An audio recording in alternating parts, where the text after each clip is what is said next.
It's another beautiful Sunday afternoon. This is Rubbin Minds. Welcome. My name is Ebuka Buchan. Thanks a lot for joining us. It's our second show in the month of August.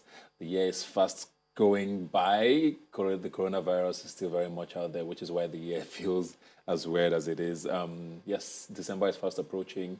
A lot of us feel like we haven't achieved a lot this year, but I mean, staying alive, I think, is the most important thing for all of us this year. And I always say this every year or every show when I come here: please stay safe. The rules are very simple. I mean, if you've driven around parts of Lagos, especially, you see billboards that says that you are the cure. Yes, there's no cure for the virus yet, but we are the ones who are going to make this go away. So please stay safe. Wear a mask if you have to leave your house. If you don't have to go anywhere, please stay home. If you're going out, socially distance yourself. Wash your hands, use the sanitizers. You have very basic rules that we should just live by, and I think that we can defeat this in the long run. So much going on in the news. I mean, the NCDC, of course, is constantly in our faces. Then the NDDC is still a huge talking point for a lot of Nigerians. That is happening. Of course, our heart goes out to the people in Beirut, Lebanon. It was a crazy week for them there. Southern Kaduna is still in the news with a lot of sort of just conflicting reports and unconfirmed reports about, you know, lives being lost there. We just hope that security in Nigeria becomes priority like this government promised us, and in the next, before the tenure runs out, we get relative peace in most parts of Nigeria. We're going to start off the conversation today talking about the ease of doing business here in Nigeria, and or the lack of it, like many people like to say. I have here with me Charles Odi, who's going to help us dissect that. Thanks for being here today. Thank you. Thank you so much for having me. I mean, let's start off with that. Is it easy to do business in Nigeria? It's a very simple question. Would you say? Yes and no. Okay, so just not to sound like a politician, doing business in Nigeria is very cumbersome for a lot of small business owners. Apart from the fact that these small business owners have become their own government, they're providing their own power, fixing the roads to their offices and access to markets. It's just so sad that right now, while we're talking about ease of doing business, we cannot pinpoint some favorable policies for these small business owners as to entry into the business and actually scaling. So number one is capital. Capital is scarce, and then when access capital is expensive in terms of interest rate. Number two is government policies. Someone asked me one time in one of our publications, which is one of our new books that we used in putting out and educating small businesses, what exactly is the most important thing to doing business in Nigeria? And I said government policies, right? Government can make or break you in Nigeria. Yeah. And if you're not very careful, you see that a lot of people who are coming to Nigeria to do business are actually even looking for government stakeholder engagement managers. So people who are, so for instance, if you're doing anything in government, they can come tomorrow and then just bring up one role, frustrate you. Next thing, you're out of business. Yeah. I'll give you a recent example on the guys who are in the logistics business. We're just talking about COVID-19. And then you see that a lot of the backbone of the retail industry is actually delivery, logistics. And then you see that all the small businesses that are entering into that market are actually even getting frustrated. 1 minute, you're in business, the next minute you're out in terms of regulations. And then, you know, that is just a very worrisome space to be in as a small business owner. Yeah. I think you mentioned a lot about small business there, and I think that's what, I mean, they will tell you that no country in the world can literally function without manufacturing on one hand and small businesses running, you know, the middle class economy. Over-regulation has always been a problem, but there's also a lot of people who complain about over-taxation. There's so many licenses and fees and taxes that come up. How do businesses cope with this, and how do you convince someone like you said who wants to start a business in Nigeria to even bother when all of these kind of things are happening? I preach to them and say, sorrow, tears, and blood. You just have to get into it. So I give you an instance now. There's a restaurant I run a social enterprise where we have over 100,000 small businesses in our community. And there's this lady who is in the restaurant business. Now, Ebuka, this lady pays taxes to the federal government, pays taxes to the state government in terms of pay. This lady pays for the signage. She pays taxes for the signage in front of her store. She pays taxes for the water that passes from the kitchen into the drainage system. Then very recently, some guys just entered the restaurant and they were counting, and they're like, 2 TVs, 2 this and this. You have to pay radio and TV license. Yeah. And she's like, what is this? What exactly is this? So So for you, if you're new to this terrain, you just want to close shop and go back to somewhere that's steady for you. Yeah. But for what we've been trying to do is actually engage with the government, because I say to the small business owners, you cannot start to shy away from these conversations with the government. The government can break you, the government can make you. So you have to actually come out and be counted and sit with this government to actually come together to formulate policies that regulate your industry. Yeah. So if the government doesn't understand this industry and you are staying away from the government, then they will make policies that don't favor you. Yeah. So you have to come in, be counted, let your voice count, and then now start to engage them. So we came up with something called the Lagos Small Business Summit, and where we bring together government, academia, private sector, and these small business owners, to foster conversations around doing business in Lagos. And it will surprise you to know that, before now, the taxmen used to be, they used to come and, discombobulate the whole environment of doing business. But right now, they first serve you a letter to say, okay, come, let us see, let us talk, So they're a little more civil now. They're more civil, so they act like they're your partners. Speaking of government, we're joined by Ayokuno Ojini, who's a project manager for Enabling Business Environment Secretariat here in Nigeria. Ayokuno, how are you doing today? Can you hear me, Ayokuno? Hi, Bukia. Yes. Good to see you again. Good to see you again as well. You've heard a lot of what Charles here has said, and I think one of the biggest complaints I hear about are some of the things he's mentioned: overregulation, the lack of stability of policy direction by governments, and these are things that will stifle any small business. I mean, we're even hearing of big businesses closing down. We heard about ShopRite just this week. If businesses like that are being choked out perceived to be choked out from a market like this, how do small businesses survive? So what is the enabling business environment doing, for more stability in policy making, first of all? Thank you, Bukia. I think that the real story is that this is a journey, and the first steps have begun. We still have a lot to cover, and that's especially what Charles has been saying. Our role essentially is to make sure that every day we take one step nearer to the destination that all Nigerians essentially want to get to. That's what we've begun to do in the last 3 years. It's been a check history, but we are glad that we're making progress on the aggregate. And speaking of specific issues, about SMEs. SMEs, Nigeria is a federal state. We operate federalism. Makes it in such a way that the government is not entirely responsible for the tax rate. So states, local governments, according to the Constitution, have the rights to levy taxes. What we at the federal government is doing is to do the joint tax board, so that there's some formalization of this tax. And I'm sure that the Finance Act 2020 introduces some provisions that is for residents. For example, Ayokuno, we might have to come back to you because your sound is really faulty there. We're gonna come back to you just to make sure that your audio is properly fixed there. But Charles, let's continue before we go back to him. I want to talk numbers now because we keep hearing about Nigeria is a huge market. Nigeria is a huge place to start business in. 200 million people. No matter how thin the middle class is, there's enough people to make businesses thrive here. But we hear about a lot of these businesses closing down or moving to other countries or not surviving long enough in Nigeria. It makes you wonder, is that a myth? Do we really have a sizable market here in Nigeria for businesses to thrive? We do have a sizable number of potential customers for these small businesses, but then it boils down to two things, right? The small business owner itself, and then the environment in which the small business owner is playing. And we're just talking about ShopRite, and then we heard two stories. ShopRite is leaving Nigeria. We had another story, ShopRite is just selling some stakes so that they can get Nigerian regulators, stakeholders that can help to mitigate against things. We had the story about MTN, so the world was just watching the Nigerian terrain. So if you want to get foreign direct investment into the country, what is happening to the guys who are currently in the country? Yeah. You're strangulating some of them, they're packing shop and then closing up. Then how do you expect me to bring money into your economy when it's looking like things are not stable?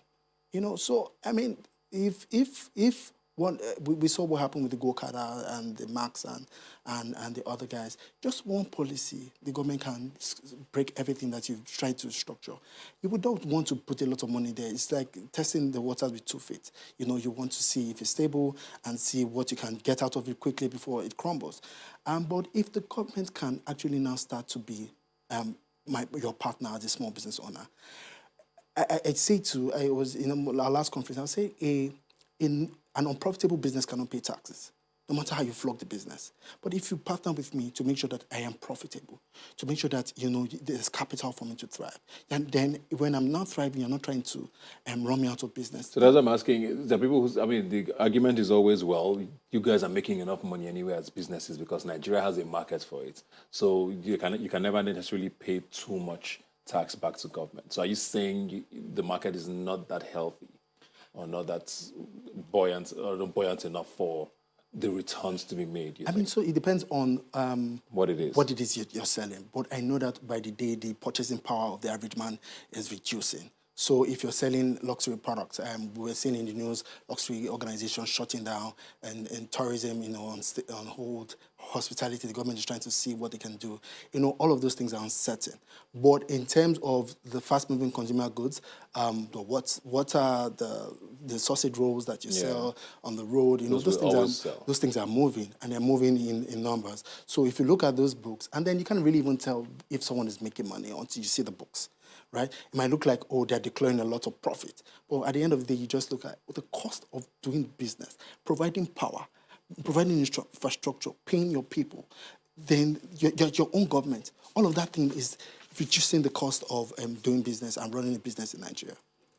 Okay, let's go back to Ayokunu now. If you can hear me now, hopefully you sound a little better now. Can you just conclude the point you were making quickly? Well, what I'm saying is that the journey has begun. There's a lot of work to be done, but we are glad that we've made some progress.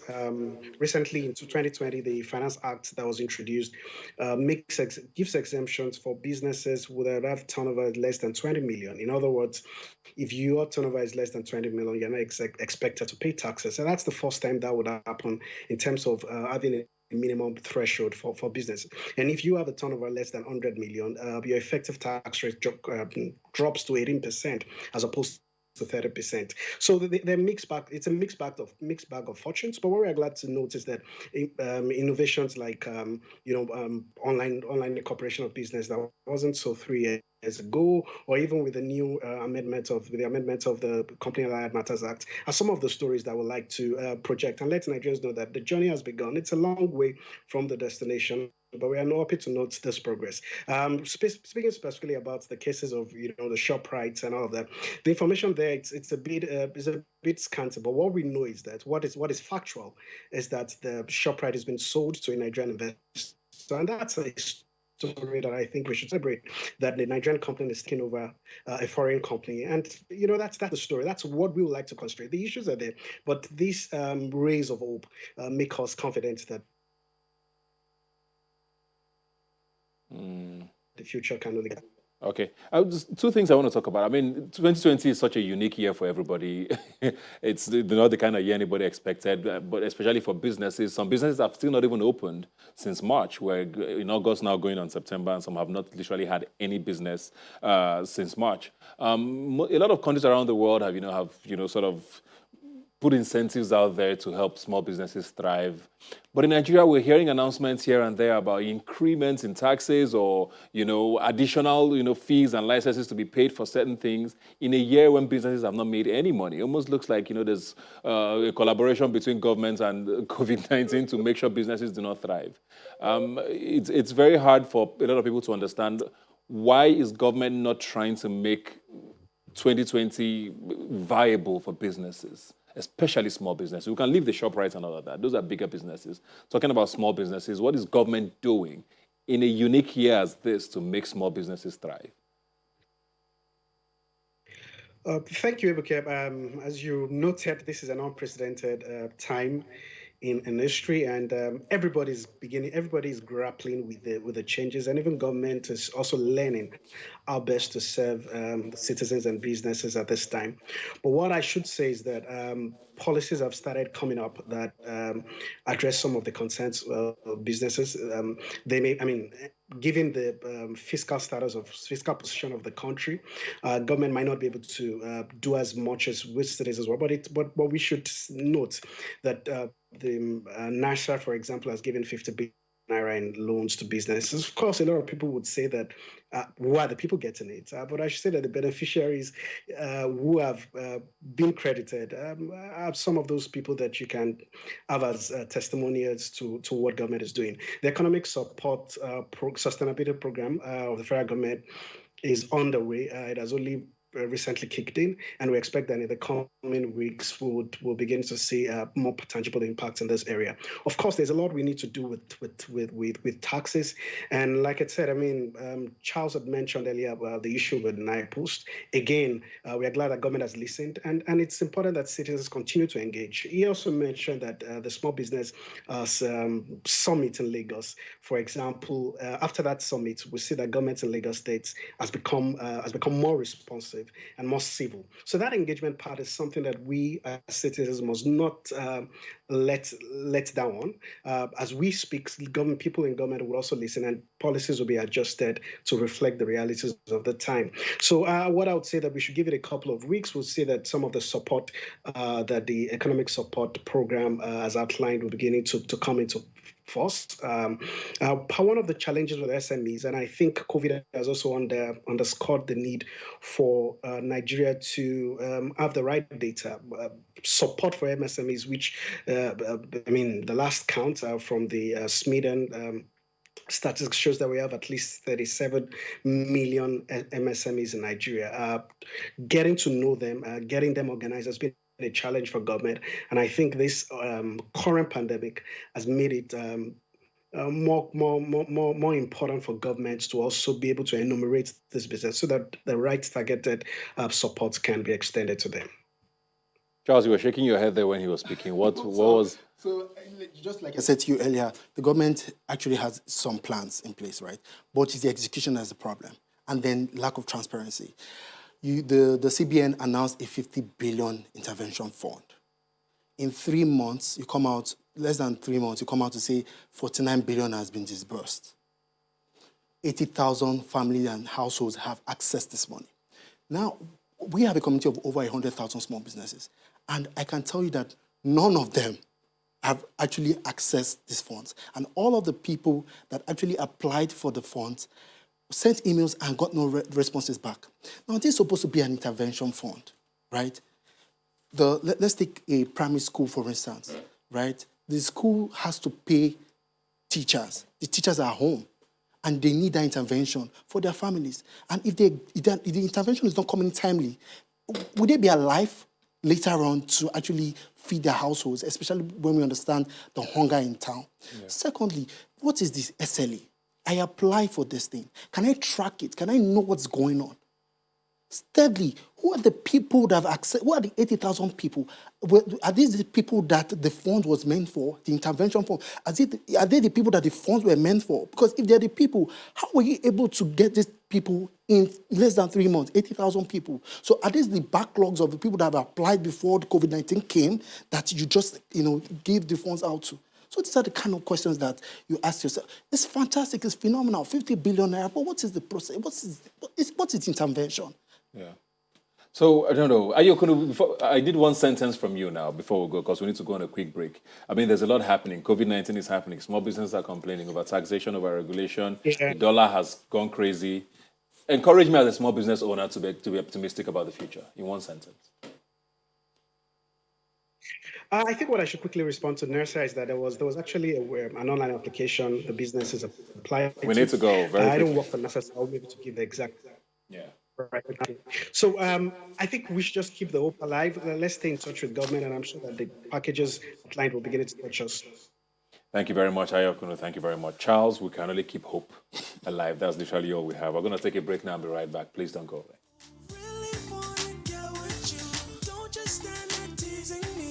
All right, welcome back. We're going to be talking about African culture now and Afrobeats. I'm sure you know, if you watch the show long enough, that I'm not a huge fan of that name, Afrobeats.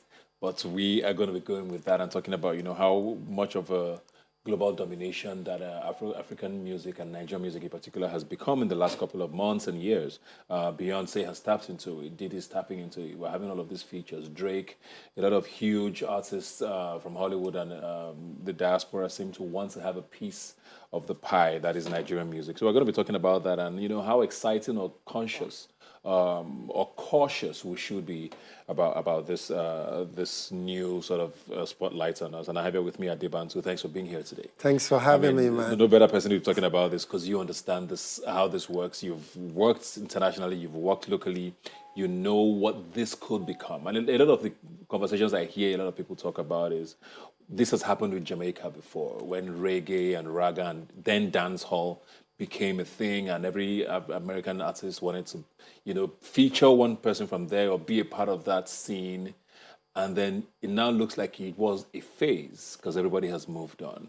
Should we be worried? Is this a phase for Nigerian music, you think? It is a phase, but the beautiful thing is that it's not niche. So what has happened is, like, for the first time ever in the history of African pop music, we're actually not world music. That was the term the Europeans and Americans used to use for African music. They just generalized us as world music. Now we're contemporary players in the pop markets. So you have the Wizkids, the Burna Boys, the Davidos, all crossing over. So we've established a presence, but we don't actually have sole ownership of the culture. Why do I say so? Because ultimately, the term Afrobeats illustrates it. Somebody came up with a name that sounds very dodgy. I mean, you're not comfortable with it. I'm not comfortable with it. And with that, the sole ownership is not really verified by Africans. So we can't actually call the shots. And then the problem being that a lot of artists are signed to international labels. They have their politicking and all of that. So we need to be very cautious. It's exciting. This is something unique. It's never happened before. But we need to understand the psychology and the mechanics of pop music and of white supremacy as well, which comes to play because Africa is still perceived by the West as a dark continent, Do you see any exploitation going on so far? There are people who think this is, there's already some exploitation going on already. These guys are coming in here, they're featuring artists. Some people might not even be signing the right sort of contracts yet because they just want to get that exposure with a Beyonce or with a whoever it is. Do you sense some exploitation already happening with the sound and the artists? I think exploitation is inevitable when you don't have structures in place. So a lot of these young artists don't have proper representation in terms of management, lawyers, people that act as gatekeepers, intermediaries, So what you have is actually artists signing dodgy deals and then going online, I don't want to name any names, and then really venting their anger, their frustration with their international partners,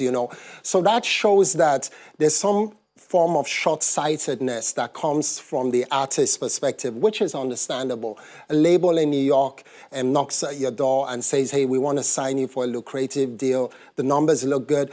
But you also have to understand that there's a certain timeline and there's a certain way they operate. I think Burna Boy has kind of like decoded that system because you see, he released an album last year. He's releasing a new one. He seems to have the right people around him, and he sees himself as a global player. So I think he's the one to watch out for because he's the one that is actually going to establish the global presence. And I think he also did it on the Beyonce album, which is something that I hope a lot of artists took note of. He specifically did not act as a go-between. He came with a solo song, featured as a solo artist, and not like an add-on to a Beyonce idea or song or track. So there are a lot of elements in play. And back to your question, we need gatekeepers or else these young talents are going to be exploited. I think we're joined by online by Orisa Igbokaivolo, who's very well versed in this conversation. Orisa, I don't know if you can hear me.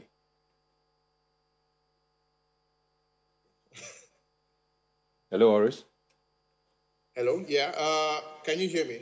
Yes, I can hear you. So I just wanted to get your sort of insights on this because there's a lot happening, and I know a lot of us are excited, but I know people like you who are very good critics and know how to watch this space. Maybe are also very cautious about things happening. How excited are you? How nervous are you? How cautious are you about the way this sort of new global spotlight on Nigerian music? I'll say frankly I am somewhere in the middle. I am I'm very happy to have these artists who have been working very hard over the past 2 years be recognized on such a platform as Beyonce's.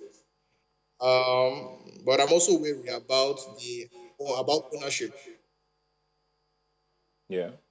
So I think that's where I have an issue with who gets to decide what this is, who gets to name it, who gets the most benefit out of it. These are some of my concerns. Yeah. I recall when the song with Wizkid, Brown Skin Girl, was released. Everybody was kind of happy, but I kept thinking about the credits. I do not know that Wizkid has any credit besides that of a vocalist on that album. And I think it's a bit worrisome. But on the same, but I'm also happy that he's there. So yeah, so for me, it's I'm happy for these guys to get the bag, as we say. Yeah. But but I'm more interested in ownership and I'm more interested in naming. So Yeah. I mean, like you probably expressed earlier, about your discomfort with the name Afrobeats, which I hate, by the way. So we're all But together in I this. recognize, yeah, exactly, yeah. But I recognize that it appears that the battle has been won and lost. Yeah. So yeah, so I wonder about that. Something Adebantu said earlier is quite instructive about reggae music.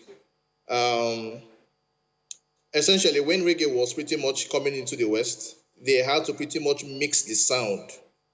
I know people don't really recognize this, but it's kind of why Bob Marley became the biggest reggae act. His sound was the most malleable to being mixed with, let's say, rock music at the time. So I wonder about what that would mean for us at some point. Bantu rightly said that we used to be called world music with everybody else, Caribbean music, African music, everywhere else, South American music as well. Everything used to be called world music. But now it appears we are Afrobeats, but I think we need more differentiation. Yeah. Because of course, Adekunle Gold is not singing the same songs as Wizkid, who is not singing the same songs as Burna Boy. So there's all of these Yeah. divisions within the I, space. I, I Just want like us. age. I want to end on sort of a happy note, and I want to start with theories before I come to a day very quickly now. I mean, there's already a second guard that seems to be taking over. We are hearing of the Remas and all of these other people who are already coming through, to sort of hold forth for Afro beats, as it were. Are you excited about the future, though? Uh, yes, I am. I'm worried anyway on one level about the songwriting. I don't think that has developed from generation to generation, but the sound, yes, and maybe the performance, maybe. But I'm worried a lot about the songwriting. I don't think that any of the new guys has proven themselves to be particularly great songwriters or actually Yeah. have a great songwriting team. That's my own concern. Is that the same concern for you? Are you excited, or are you wondering if this is I'm worried about the future because I still think we don't have the right mechanisms in place. Like Oris still? rightfully pointed out, songwriting. In the United States, you have teams of writers that guide an artist. Michael Jackson didn't write his songs alone, And why does a young talent have to force himself to be a great lyricist or force himself to find melodies when he's not capable? So that is what is missing. So everybody is into the Afro beats, and the term already says that it's all about the beats. And we can deliver in terms of lyrics. And that is the problem you also notice on the Beyonce album, You're just like, why can't we really show more versatility and more depth? And this whole idea of Africa being one country is very problematic. Yeah. So there's a lot of work to be done. We need to educate the young ones. We need to hold them by the hands because we, the older ones, we can't just be condescending or else we're failing them. So we have to guide them. Let me put you guys on the spot now. I'll start with you, Ade. We've talked a lot about this Beyonce album, and it's been a very huge talking point for a lot of people who've watched. Most people loved it. Aesthetically beautiful. We can't take that away. It's also nice to see that she tries to keep certain things authentic, you know, with certain sounds and with the visuals and all of that. But there's also the other argument about what is she really doing? Oh, now Africa is fashionable. Now you suddenly want to be a part of the conversation, which is where the exploitation talk has come out a lot from. You know, you've done a world tour as Beyonce every year since you've been Beyonce. You've never toured Africa. You know, how do you feel about this new Black is King, you know, Mama Africa? Some people even try to call her that online already. How do you feel about this Beyonce sort of project and what it means for the conversation? I mean, I respect Beyonce's hustle, especially as a woman in the pop industry. It's very, very difficult and challenging. And she's evolved as an artist and as a businesswoman. And Africa is the in thing now, and it is beautiful. But because we don't have the right structures in place on a Pan-African level, that's why somebody can come and use Africa as a prop. You know, because, I mean, we Nigerians are proud of the fact that we're represented on the album, but we're not talking for the rest of the continent because East Africa was underrepresented, South Africa, the Central African republics, you know. So that is problematic in itself. So how do you decolonize the mind of the West, including our cousins, our distant cousins in the United States, you know, because Africa is not a country. Yeah. Oris, what's your take on Black is King? I mean, I think this started off from the Wakanda conversation with Black Panther, where, you know, there was this utopia of what Africa looks like. And then Black is King has also sort of continued that conversation. And a lot of people are like, is this really our story? Do you think she did a good job with Black is King? Okay, I think this is a very charged. Don't worry, the hive is not coming for you. I think that the one area in which I don't think anybody can give Beyonce anything less than an A is in the aesthetics, the cinematography of Black King. It's so pretty to look at. It's an incredibly pleasing vision to just have on your screen. However, I don't know. Culturally, of course, I'm not sure anybody can say she even gets a pass mark, frankly, because, I mean, it's a complicated continent that she's pretty much trying to put on I don't know, an hour or something, an hour and 30 minutes or something. So it's not something that I don't think anybody can fully achieve. So what she's done instead is to rely on, what's it called, tropes already established, which is a bit of a tricky thing because if you are Nigerian, I'm not sure you can really pointedly see yourself a lot in this. You have to be thinking of yourself as this vague thing called African to be able to like appreciate what it is she's done culturally. I don't know that if you are from, say, the Gambia, there's anything about you in this, and yet this is supposed to be your story.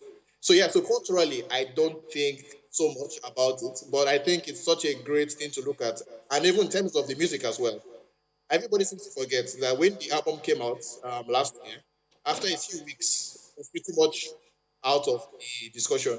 Yes. The same thing has happened again. I think, in fact, speaking with you now, it's not really I'm even remembering, she actually did this. So this is even in terms of the artistry and in terms of the cultural relevance, I do not think heavily about this, frankly. I think that it's a good thing, and I hope that the people who are involved get their monies. Very important. But as a continent, I think we have more pressing issues, frankly. Yeah. Even musically as well, we have more pressing issues. We've talked a lot about structure here, and I feel like we've had this structure conversation for decades, from Nollywood to the music industry. We keep talking about structure, and the structure, I don't know who is about to start laying the foundation for it. But speaking about the future now, are you excited for Afrobeats as it is? Because there's the one argument that, okay, we don't like the name, but so they put everybody in a pot, but it also helps us sell it better when we're selling it as one thing, as against this complex pot of so many sounds that is supposed to be represented in from one country or from one continent. What do you think the future of Afrobeats is with regards to how we are selling it or how it's sold to the world? Is this me or Adeban? Yes, to you, yes. Oh yes. Frankly, I think I'm a huge fan of the sound. By the way, because I think one of the brilliant things about Afrobeats, I mean, not this name now, but the sound, is how much it is everything and not one thing. Yes. For instance, I think when they interviewed, I don't know, I think it was one of the radio guys who interviewed Davido years ago. Something he said that he thinks that he fuses a lot of things in his music. And when they spoke to, when someone else interviewed Burna Boy, he said it was Afrofusion. Yes. I think that there's an important. I think that that's an important way of looking at it. Afrobeats, which I really think is African pop, frankly, and then you have different divisions, Nigerian pop and the rest. But yeah, I think it's a lot of things. It's exactly what pop music is in the West. You take something from here, you take something from there, and then you make it into this pleasing thing to the ears. So as far as the sound goes, I think that the most brilliant parts of the industry or the sound is the producers actually. And so because those guys will, I think, increasingly become great. I don't think anybody's as good as SARS, for instance. SARS is fantastic. So people like that, I think they will keep on doing great work. We just need to figure out the rest. But the sound will be fine. We just need to figure out the rest. So as far as marketing goes, it's brilliant, I think, honestly, marketing. It sells it, because it's established over the past few years, it probably works. Frank, but as a human being, as a critic, as a Nigerian, it's a terrible, terrible name, but the sound works. And I think as far as the sound works, we will always, what's the word, have a place in the international community.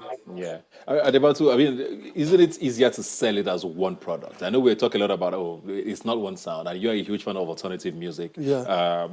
But if you're going to sell something, especially in a world where there's already so much being sold, why not sell it as one thing? I agree there's strength in numbers. And I mean, in terms of terminologies, it is important to first of all use a Trojan horse, which Afrobeats could be or is already. But I think we're emancipating ourselves. Let's also look into that. Burna Boy calling his music Afrofusion, Adekunle Gold using the term Afropop. So I think you're going to have that, which is interesting because I guess these guys travel around the world and it's dawning on them like this stray jacket here doesn't work for us, So back to your question, it is important to make sure that we don't spend too much energy trying to convince the West that we're as good as they are. Yeah. Because what we have here is the world is already paying attention to us. So let's show them the whole palette of what Africa has to offer. So somebody might call their sound Alte, somebody might call it Fufu sound, the other person may call it Banku music or whatever. Let us present it like that. Let us not be afraid because I think... So that's what got them the attention in the first place. Exactly. And when trying to use one term and a generic term for a continent goes back to the idea of Africa being one, being a country. It just doesn't work. Yeah. It doesn't tally. And on another point, what is very important is to understand that you don't make the money from the music. I am on Spotify or people buying your CDs. You make the money from touring. And we need to prepare this generation for touring. They need to be good performers on the live stage. Yeah. And that is where a lot of Nigerian artists are failing their international audiences. Yeah. So they get put on a Coachella stage, for example, massive stage, and they're not well prepared. The band doesn't sound good. The artist is not investing the time, energy, and resources in rehearsal. So people don't get the value for their money. And for the next kid coming, it's going to be double as difficult because they're like, well, that slot would rather give it to an American or Jamaican artist because you Nigerians don't deliver. And that's what I keep hearing from festival organizers in Europe. And that's where we're trying to come in with, say, Afropolitan vibes, where we're like, you need to play with a band, you need to rehearse, do the vocal training and all of that. So I'm very particular about that. Well, thank you very much, Ade. Thank you very much, Oris. Please come back when we'll call you again. We're going to take a break now and be right back. Please don't go away.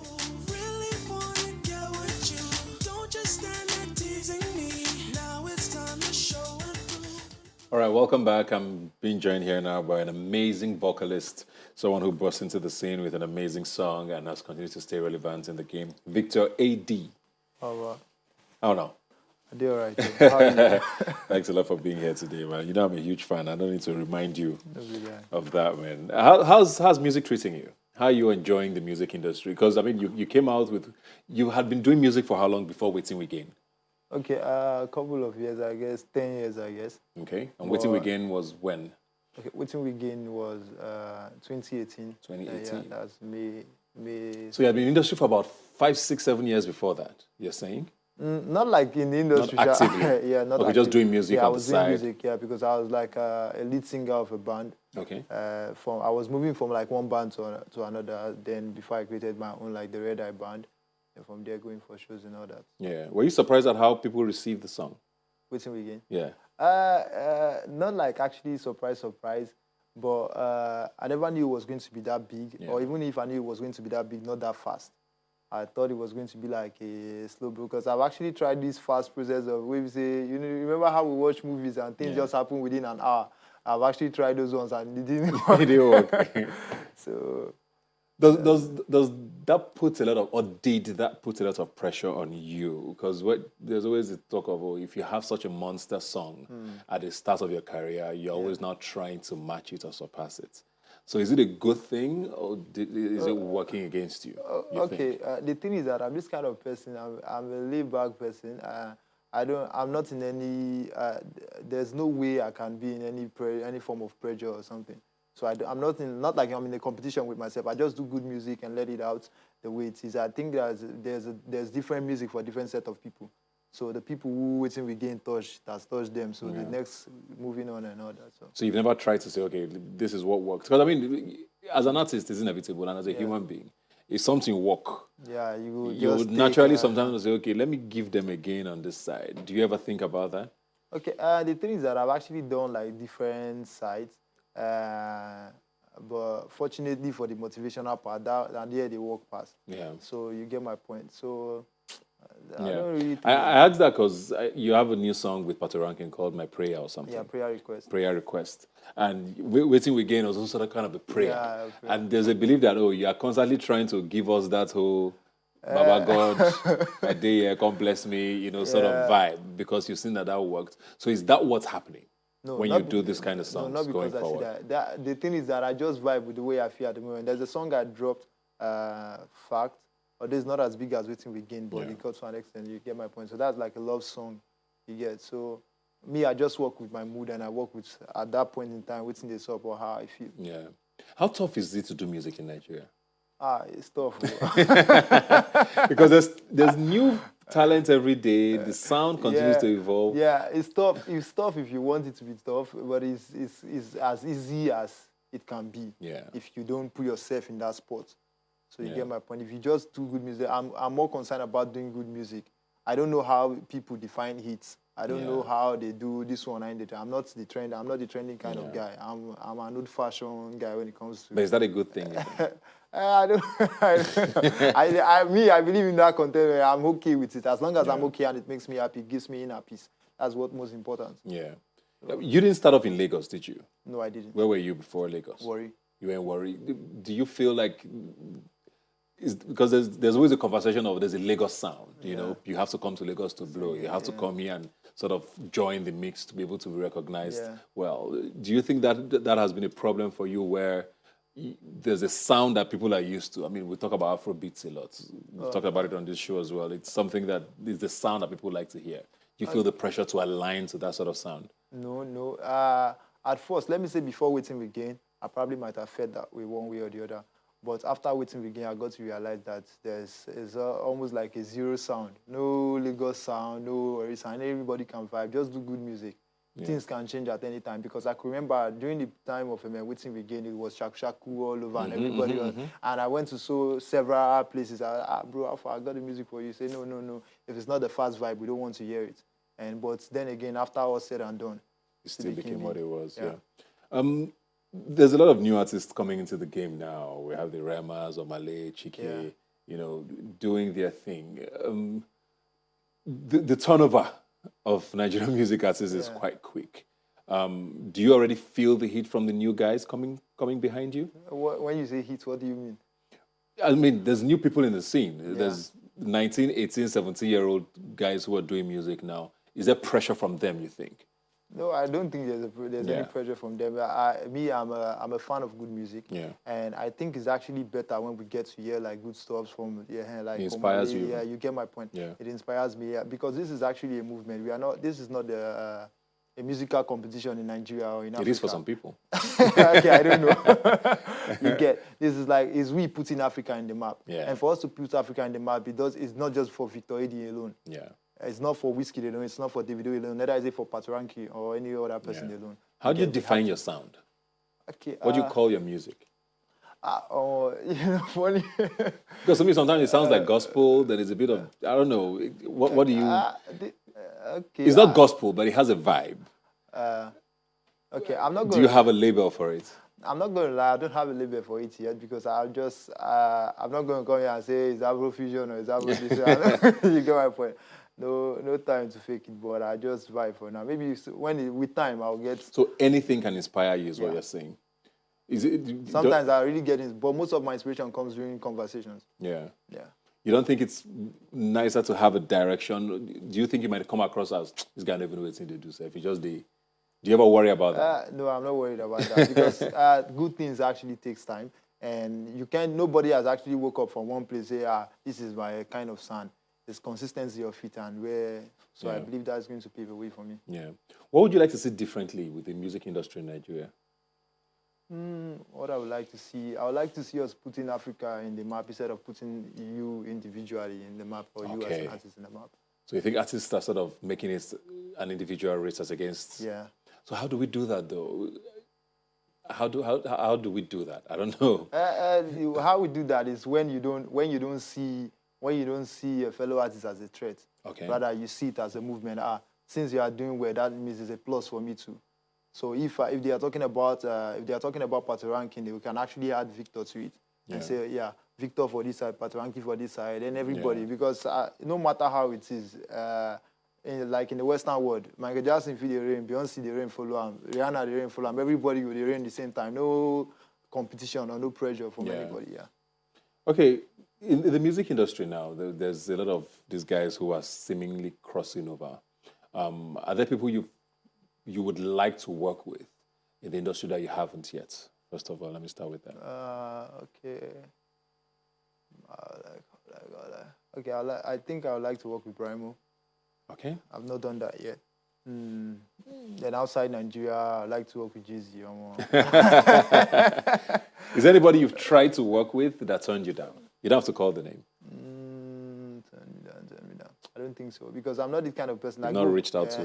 No, I wouldn't say I don't reach out to people, but before you must feel my vibe. Yeah, you before you get that even kind of have the there must be a conversation. sort of connection. Okay. Get my point. Just like my song with Patoranking, there was connection. Great stuff. I mean, December is fast approaching. The year 2020 is not wasted completely. We'll still try, Anything we should be looking forward to from you going forward? New singles, album, EP? Okay, for now, we're still pushing Prayer Request, and it's doing really good. Yeah. Number 1 on YouTube Music, over 1 million views in less than few days and all that. So I think it's a good one for now. So we'll keep pushing this. All right. Please check out Prayer Request. This Victor Eddie featuring Patoranking. Available on all platforms, I believe. Yeah, sure. Everywhere. But thank you very much for being here today and all the best, man. Thank you. Like I always say, you can follow the conversation on Twitter at Rubbin Minds Now is the handle. Please use the hashtag Rubbin Minds when you tweet at us. Have a great day. I'll see you next week.